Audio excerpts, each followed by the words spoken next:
grab your feet, and please be irresistible about it. Well done, Mama. Hello, you little stinkers. It's your bestie, Miss Trish, and today we're going to be talking about All Stars 8, Episode 5. I can count, I promise. If it looks like I'm currently fighting for my life, it's because I am. Nobody checked in on me.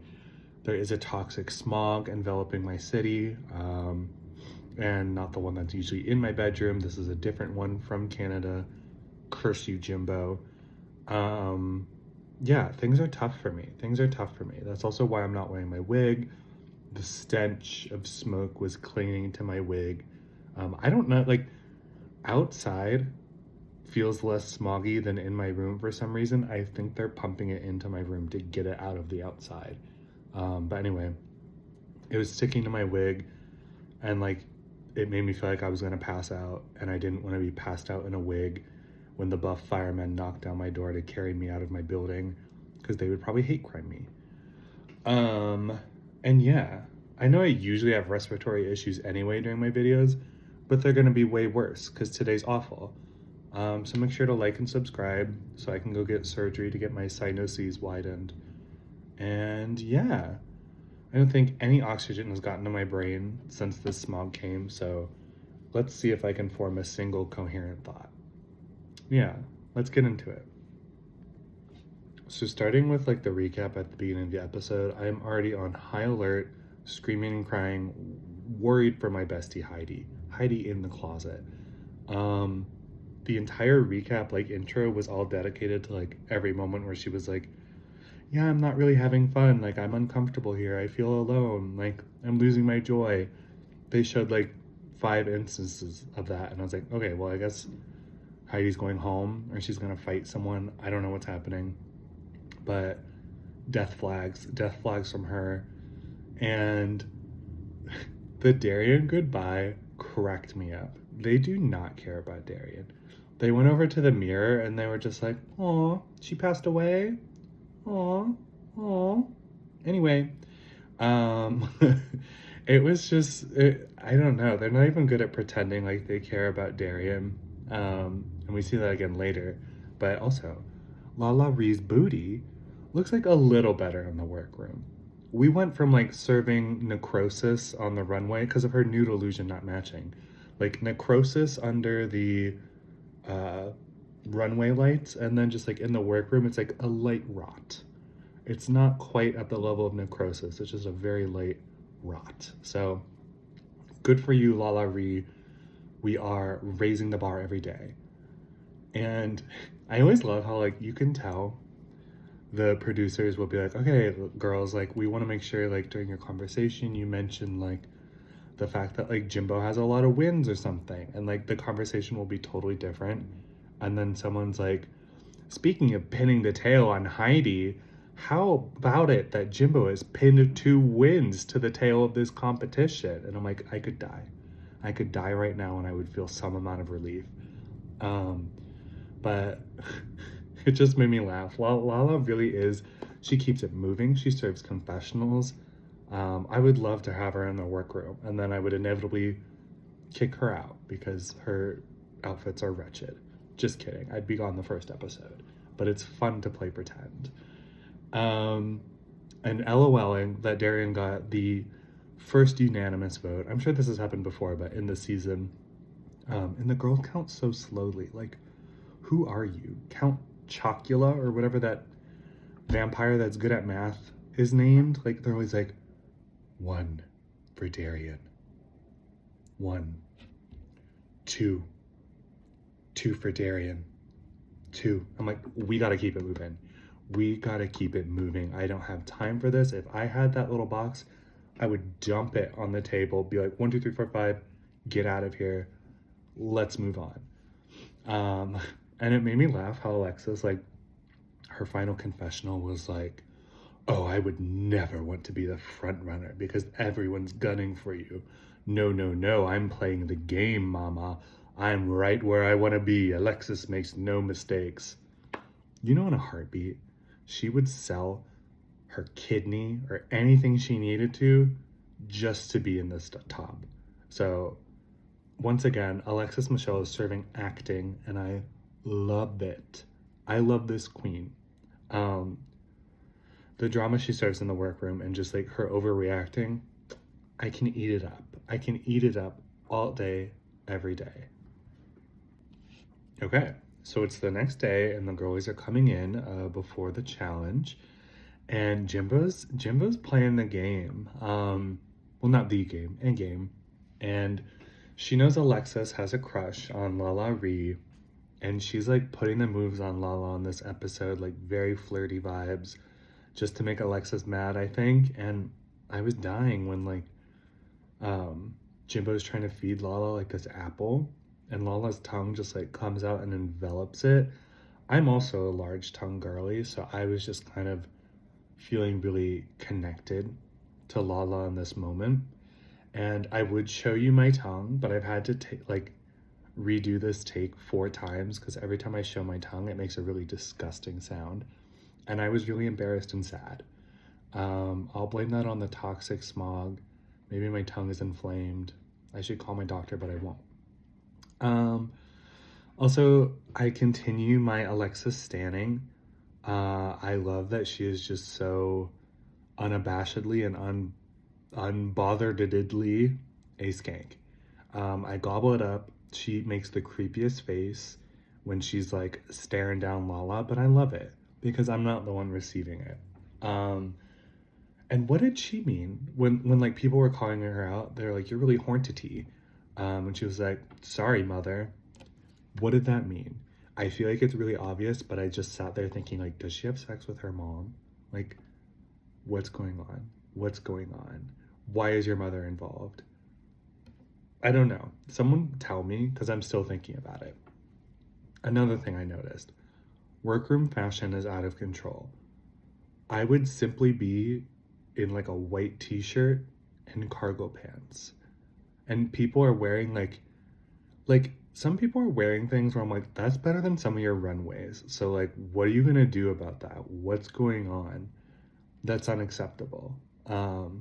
Let's go back to mall fashion. I can't be making up boy looks and like sleigh outfits for the runway. Something's gotta give. And then yeah, Rue introduces the challenge, which is the Snatch game of love for this episode. And she introduces it by saying like, I broke my hip. Anyway, here's the Snatch game of love. I didn't get that either. Could be the toxic smog. I could just also be dumb. But yeah, Snatch game of love, not my favorite, but maybe they've made some changes to it so that it'll be like more enjoyable.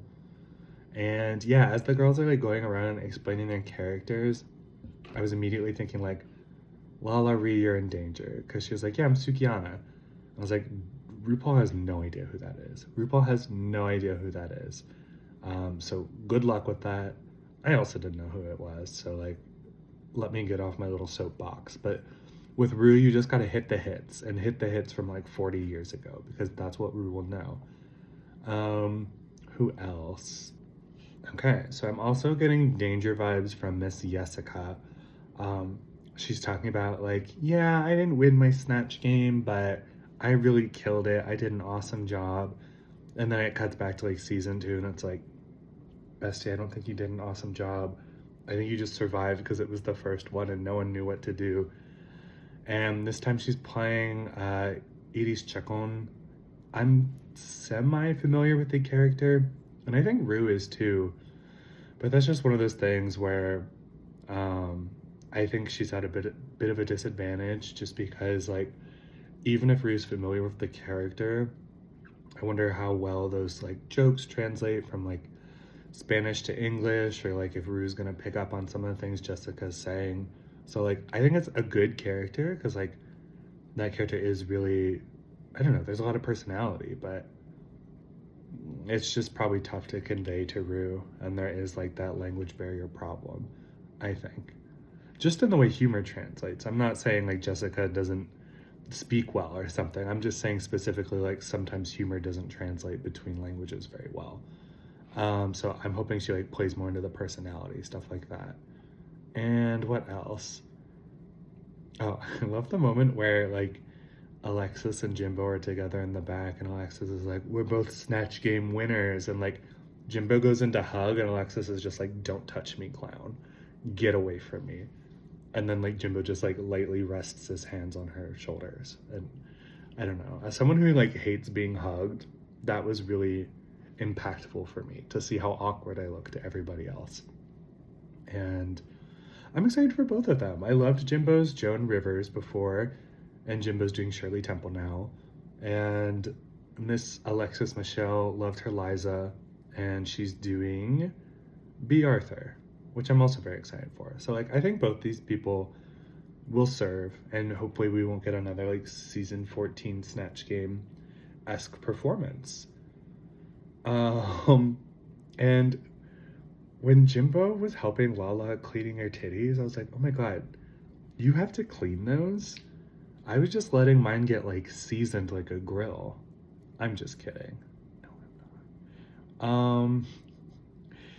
And oh, I also felt danger vibes from Kahana when she was explaining her character.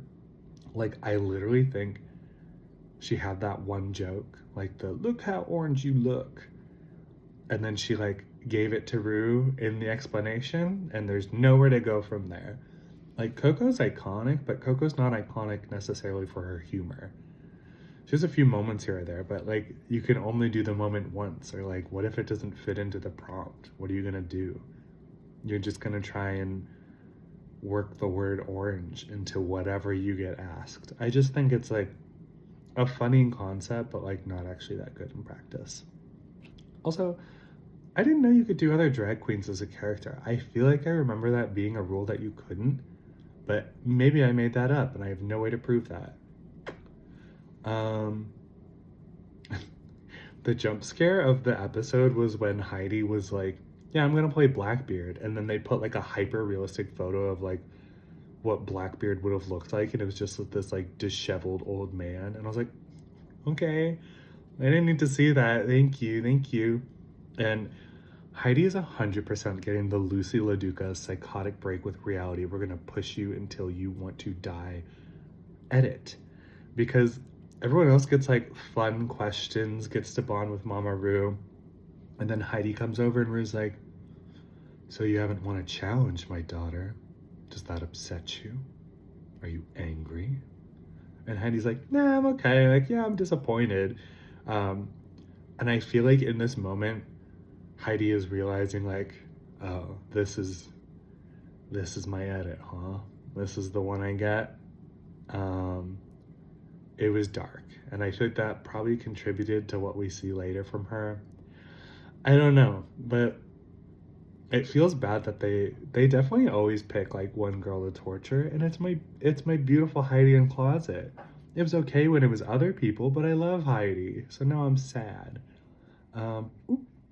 Okay, so starting with our first group, we have Heidi as Blackbeard, Jessica as Eddie Chacon, Kahana as Coco Montrese, James as Jennifer Coolidge, and the Snatchler is Matt Rogers, and I don't know who that is. So, moving on. This was an interesting group. I think it was far weaker than the second group, and like 3 words in, like, to Jessica's introduction, I was like, uh-oh, you gotta stop doing that laugh immediately or I'll throw up blood. It was really bad. It was rough. It was like, I feel like Jessica was like, oh yeah, she does this like thing, but that's not the only thing she does. But it was for this Snatch game. And I was like, bestie, Rue is not only gonna ignore everything you say in Spanish, but probably any sentences that are like adjacent to anything you said in Spanish. So like, peace and blessings, Miss Jessica. See you in the bottom. And then, why is Blackbeard just Heidi? I guess I can't like go back in time and meet Blackbeard and like show definitive proof that like Blackbeard didn't sound and speak the same way as Heidi in Closet, but it was just Heidi in Closet.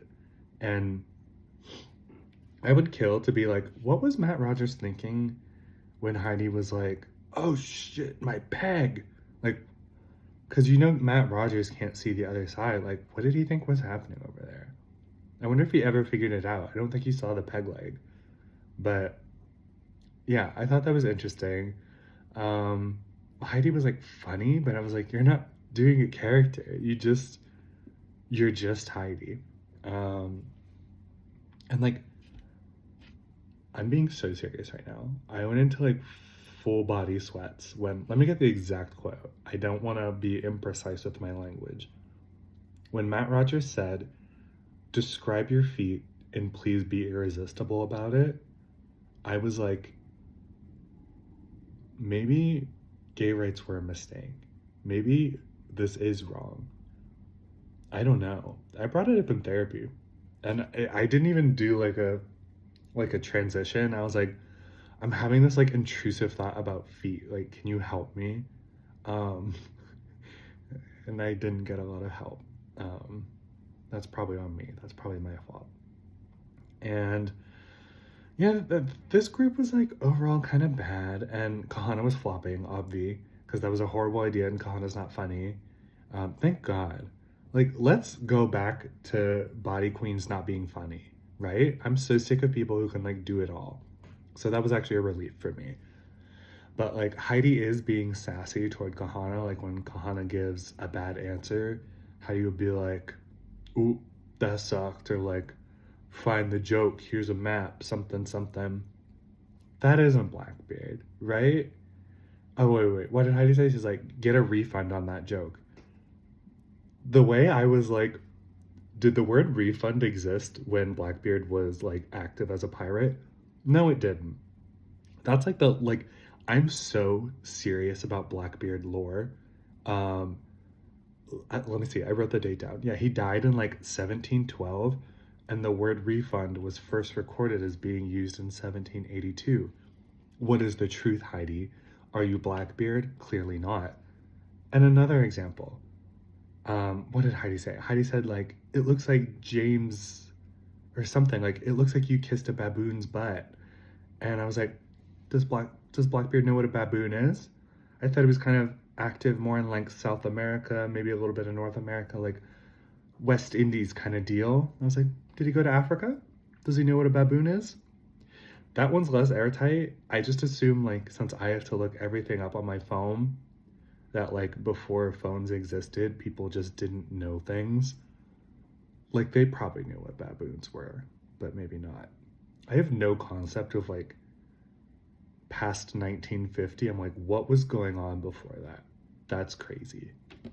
But yeah, all this to say, like, research, peer reviewed, all this to say, Heidi's not playing Blackbeard. And not only is she not playing Blackbeard, but it's historically inaccurate. And that is the worst thing you can be. So yeah, I'm not loving Heidi's performance. Well, she's cracking me up, but I'm like, I liked how in this version of Snatch Game of Love, like, the questions will be like, okay, Snatchler at 3, turn to Snatchler at 1 and call her a mean name. I'm like, okay. I like the interaction. That makes it less boring. Like, people get to actually bounce off of each other. And yeah, it made it more interesting, but like, this didn't have a lot of standout moments besides like Kahana flopping, Jessica got ignored, Heidi tried to save herself by making fun of Kahana, and James was just like, slay boots. She did a great Jennifer Coolidge. So James is like the clear winner. There's no need to debate it here. And yeah. Also, I looked at Matt Rogers, like, and he works with Bowen Yang, who I'm like intimately familiar with. And I'm just like, how did I get to the point where I knew so many things about Bowen, but like didn't know who Matt Rogers is? I think that's suspicious from my brain, and I just wanted to mention it. Okay, so the next group is Alexis Michelle as B. Arthur, Candy as Renee Graziano, Lala Ria as Sukiana, and Jimbo as Shirley Temple, and then Bowen Yang is the Snatchler. Alexis was strong right out of the gate. I loved it. Like, not only did she have witty responses, but just the way she carried herself, like her mannerisms, the way she was sitting, the way she was dressed, it was perfect. It was uncanny, and a good pick by Alexis, because Rue loves the Golden Girls. Like, no hate to Lala, except all the hate I'm gonna say right now, but like, don't do Suki on it. Love Suki. But yeah, Rue has no idea who you are and what you're doing. Get off the stage. And I don't know how to say this like politely, but like, I was so relieved when we found out that Jimbo's doing like cutesy Shirley Temple and not like horny big Bob Shirley Temple. I was like, I feel like production wouldn't let him, but I was just like peeking around like, what does Shirley look like? Please just be like an adorable little girl with like PG humor. And I was like, okay, good. Okay, thank goodness that there was like a lot of fear in my system for how Jimbo would portray Shirley Temple, but it was so good. The voice was like hilarious, but very like cutesy and cheesy. And yeah, Candy wasn't too clever, but like, I don't know why I enjoyed it so much. I think it was really elevated by Candy's just natural accent. Everyone was just speaking in their own voice, which was bizarre, except for like Alexis. But Candy like didn't have like relevant jokes. She would just like threaten people.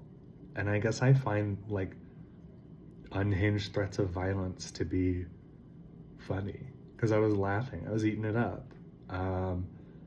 So like, she's not clever, but I was laughing. So what does that mean? Good performance, I suppose. And like, in this moment, I feel like I was more sold on Alexis than Jimbo, but then Jimbo gets up and delivers the tap dancing performance of a lifetime. It was really good. I was like, I thought Jimbo couldn't dance, but apparently Jimbo can.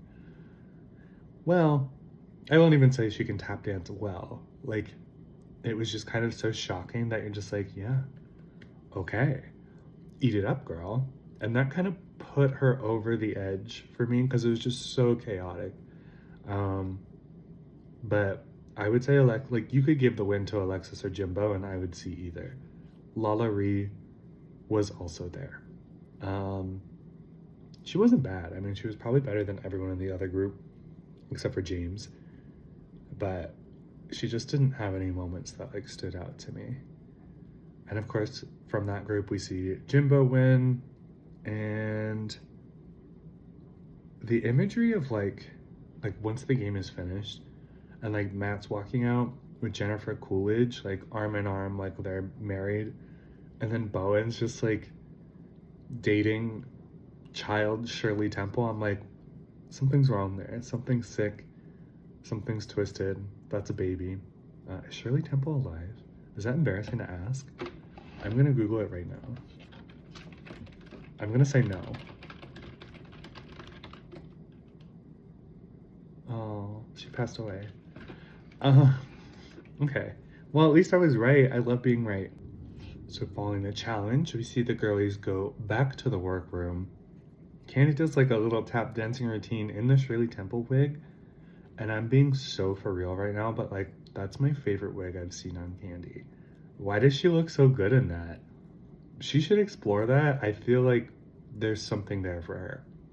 And then we get into the drama ama where Kahana talks to Heidi saying that she felt really disrespected by like the comments that Heidi was making during Snatch Game. If you remember, like Heidi was just like, when Kahana flopped, she would just kind of like pile on and be like, yeah, that was dumb, that sort of thing. And I honestly kind of agree with Kahana. And I don't know how to word it, but like Heidi was just kind of like disagreeing and piling on as Heidi, and it wasn't really like clever or relevant to the character of Blackbeard. Like, a good example of this is like when Jimbo as Shirley Temple came up with like the nickname Clam Chowder for Alexis as B. Arthur, like as an insult, and then B. Arthur responded, "I have the best clam in Miami." Like she flipped the joke on her, so she's not the butt of the joke. Whatever, it's like sassy, it's cool, it's great. I feel like the way Heidi was responding, like if she had been called Clam Chowder, she would have just been like, "That's dumb. You're stupid and should feel bad." Like, it just wasn't relevant or clever. She was just like noticing that someone wasn't doing well and like taking some of the heat off of herself. However, I think Heidi had a very mature response and like apology. Like, she heard Kahana out. She stated like, I did this because I wanted to volley with you, but I understand like it seems like that didn't pan out, and like I've clearly upset you, and I apologize for that. And I feel like that was a fine apology, and that could have been that, because Kahana would have been in the bottom no matter what. Like, I don't think Heidi was the driving force that like pushed Kahana into the bottom. It was probably just a moment of like, I was already feeling bad and you made me feel worse. And that's fine. That's fine to bring that up. However, Candy cuts in like after it's about to resolve, and she's like, speaking of that, why did you tell Jimbo I'm coming for her? And I was gagged. Candy has like the worst timing. It's like she can always tell when bestie Heidi is like going through it, and she's like, well, since you're already miserable, like, let me just shove this on top of you and make it worse, because it'll just like, I don't want you to feel better and then me have to make you miserable again. I'm gonna just get it out of the way now. So they kind of disagree, and like Candy's like, I didn't say that. Heidi's saying she did. And they turn to Alexis, who was apparently there for the event, and the look of fear in her eyes, like pupils dilated, fight or flight response. And what does Alexis do? She chooses the worst response, and she always does. She starts out by agreeing with Heidi, and then Candy's like, are you sure I said that? She doesn't say it like that, but I like the drama. I feel like Candy was very like calm. She was like, I didn't say that, like, are you sure? And then Alexis was like, you know what, no, you didn't say that. And I was like, amazing job, Alexis. Now Heidi hates you, and now Candy hates you because you have failed to take a side and have just made them both mad. It's incredible. She does that at every opportunity. And as for my personal thoughts, I kind of believe Heidi. I do believe Heidi. And I think like what happened here is like Candy probably didn't say verbatim that she's gunning for Jimbo, but she probably heavily implied like, you know, in our alliance, if Jimbo is in the top, I'm gonna get rid of her first because she's like the biggest threat. I'm sure something like that was said. And it got like boiled down to like, Candy's gunning for you. And like, yeah, maybe Candy didn't say that verbatim, but like the ending is probably the same. And I feel like that's where that came from. But like Heidi's clearly bothered, as she should be. I feel like a lot of people are piling on her at this time. Alexis is gaslighting her, as is her right. Stan mother. And it's so awkward. Alexis Michelle's conflict resolution skills, A+. She's like, okay, besties, what if we ignored this? This conflict just means we're all fierce, mama. And then the room just goes like completely silent. And I'm like, yeah, that you deserve that. You deserve that. But this ends with Heidi being like, you know what? Next time we have to vote Heidi. Like, I want to go. And then she's just like, you know what? Never mind. Don't even wait. I'm leaving now. I wanted to be more shocked, but this was so foreshadowed, and like not even just again by like the show, but Heidi on Twitter was just saying every week like, I'm gonna quit. Get ready for the one where I quit. So like it was a moment, but I was like, this could have been so much more of a moment. I don't know. But I did like they showed her in like, I don't know, some hallway outside of the workroom. She's with her friends. She's with like Lala and Candy, and like Candy and Heidi are still friends. And I'm glad they showed that like this is reality TV, you freaks. Like they're still friends. They're talking in the hallway. Like Heidi's sure she wants to leave. She says she's doing it for mental health. Like it seems very like amicable. So she leaves, and I'm happy for her choice. I'm glad she did that. If she was feeling like the show was taking her joy, and she said she was proud of what she showed. So I agree with that. Totally fine with that. I know Candy's probably getting blasted with death threats. So stan Candy, send Candy a tip. If you hate Candy, eat my hole and pass away. That is all I have to say on the matter. And yeah, following that, the girls are back in the workroom, And Mother Alexis delivers again with the most iconic line where she's like, well, and then she looks around to make sure all eyes are on her, and she just starts sobbing. I love her. I love her. She had to make sure that everybody saw, and then she said like some cringe thing about like, in the darkness, like this is what we do. So, like, and everyone's just rolling their eyes at her. Like, Jimbo gives her the stink eye. Jessica serves the best stink eye. I can't even replicate it, but it's ferocious. If she ever gave me that look, I would die. But it's so good. This is honestly Alexis's episode for me because she thrives in workroom drama, both because she is dramatic and secondly because she has so few conflict resolution skills that she inadvertently makes everything far worse than it needs to be. And I love that for her. I can feel the fumes affecting me, and now I have to talk about Ross Matthews, so my immune system's already given up. RuPaul's look, stunning. I really like it. And grandma's like buff. Like, hello, gun show. Yeah, but Ross Matthews is back. The sigh I sighed. And Ross gets introduced as Mrs. Ross Matthews instead of the hilarious Ross Matthews. Conspiracy theory? Ross is no longer hilarious? What's going on there? It could have been that way for many, many seasons, and I've just never noticed, but now I'm just like, they're fighting. And then Rue announces that Heidi has quit, and like all the judges react. Ross has the funniest reaction where he's just like, oh, and that's it. Like, yeah, true. And Rue must have heard my criticism because she stopped doing like this dinner plate, like, may the best, whatever, win. She's now back up. She's now serving. Maybe she's got those pain meds today. Maybe she's just super buff today, but the arm is back up. So, oh yeah, the runway category is reveal yourself. I'm not into this one. I feel like queens are bad at reveals, and I will be proven right. So Jessica Wilde comes out looking like a chicken. I get the reference, but dang. And then she revealed, and I was like, you just look like a pile of cum. And then she revealed again, I was like, you just look like a pile of crystallized cum. Just kidding. She was very egg-like, very realistic. Love you, Jessica. Kahana.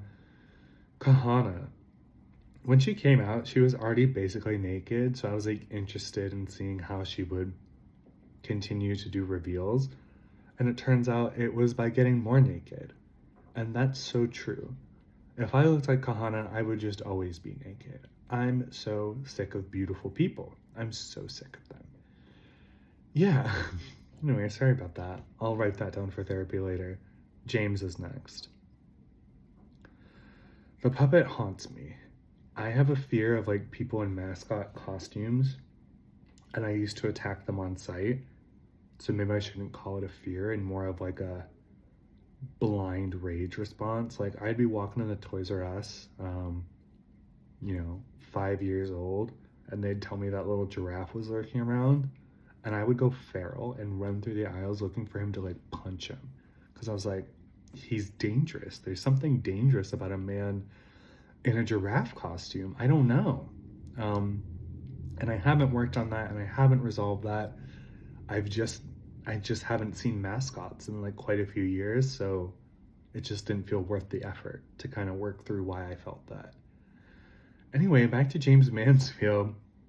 My puppet trauma does make this like difficult for me to enjoy. I should say mascot trauma. Love a puppet, hate a mascot.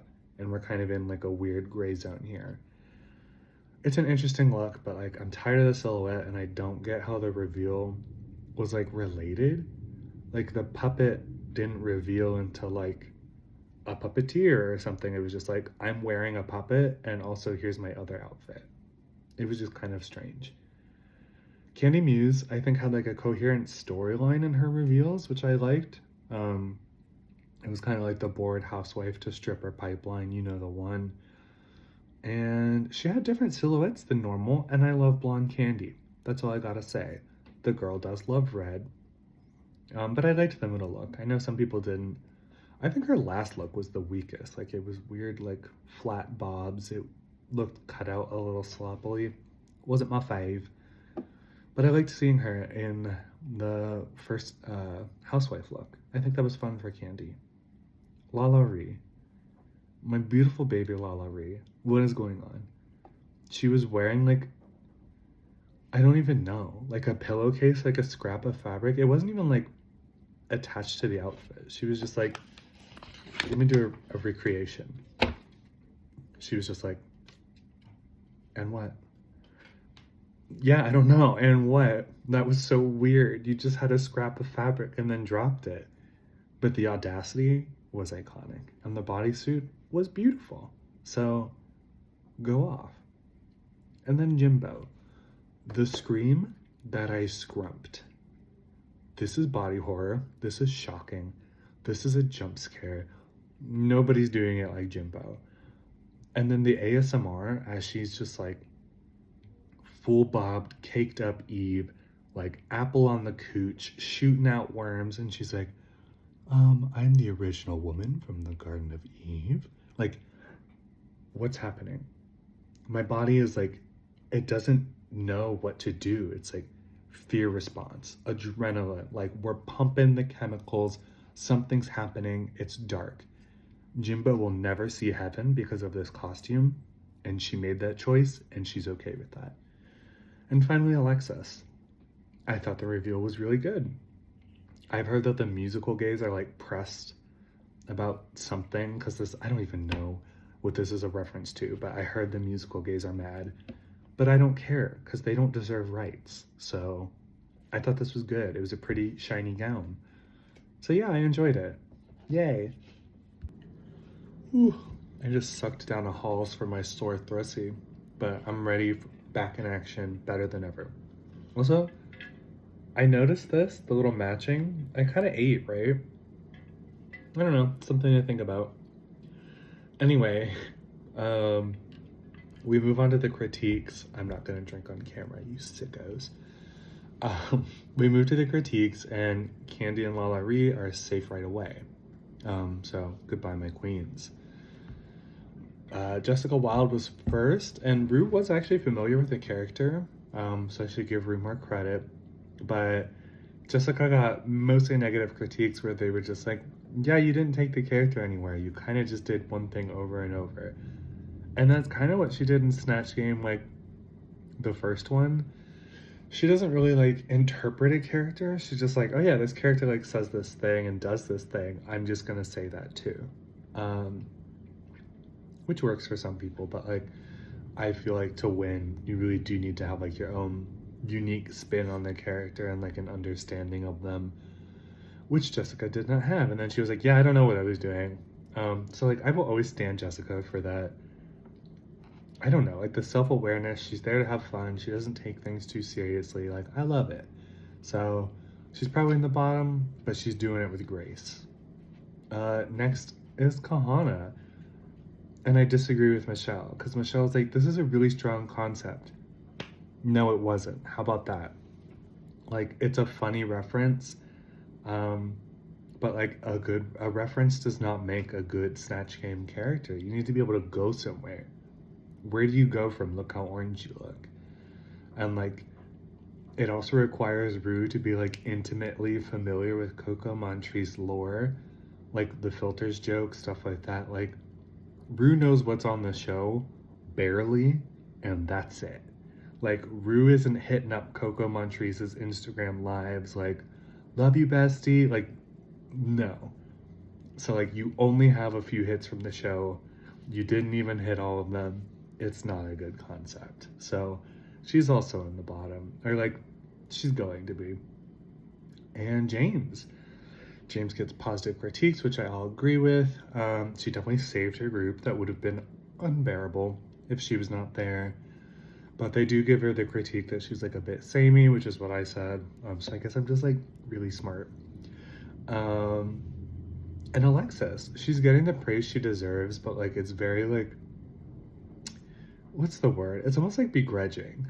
I think I'm reading into it, but they're just like, ugh, I'm sad that this person I'm not that interested in like did well. Like, I don't know. I think if Rue liked Alexis more, she could have won tonight over Jimbo just to keep things like spicy. Also, spoiler: Jimbo wins.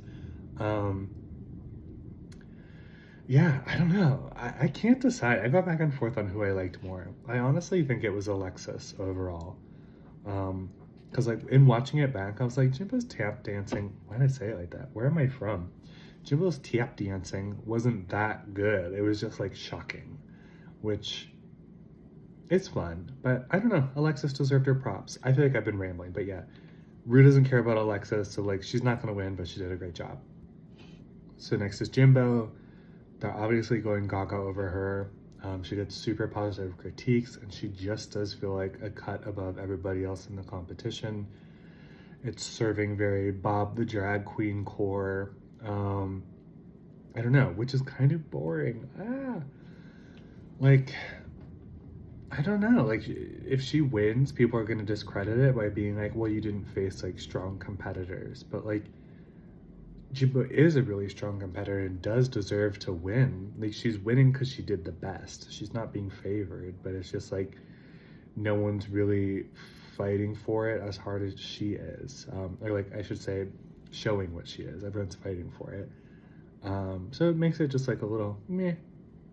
Especially since like when Jimbo wins, you know that she's gonna lose the lip sync, and also that she's gonna vote based on track record, because Jimbo is clearly traumatized from UK versus the world, where she got. So she's not trying to make waves, and it's just like every Jimbo win is like a little boring vibe. But yeah, Jimbo wins, and Jessica Kahana are in the bottom. While they're voting, James has the best confessionals, but like specifically during when they're voting who to kick out. Like, James is so unbothered. She'll just walk and be like, oh my god, I look so good. Anyway, death to Jessica. It's incredible. And it is okay. Well, moving on to the lip sync, just because there's, again, when a Jimbo wins, there's just like not a lot to talk about. But it's revealed that Jasmine Kennedy is the lip sync assassin, and I just like LOL. Like, okay, goodbye, Jimbo. I'm still waiting for the time they just like put up the curtain, and they're just like, yeah, we just found like this random person off the street. Like, Jimbo, go get your win. But when it was Jasmine Kennedy, I was like, okay, Jimbo, just go lay down. It's over. And they lip sync to Hallucinate by Miss Dua Lipa. And Jimbo tripped in the first 2 seconds, and I'm like, you're honestly so iconic for that. You're honestly so real for that. Like, some people would want to get better and less clumsy, and you don't. And you don't have to be, right? I mean, you have to be because that's how you'll win. But I love a queen who knows, like, hey, I'm going to have to go into this competition and, like, learn how to dance and stretch. She's like, just kidding, don't care. I don't either.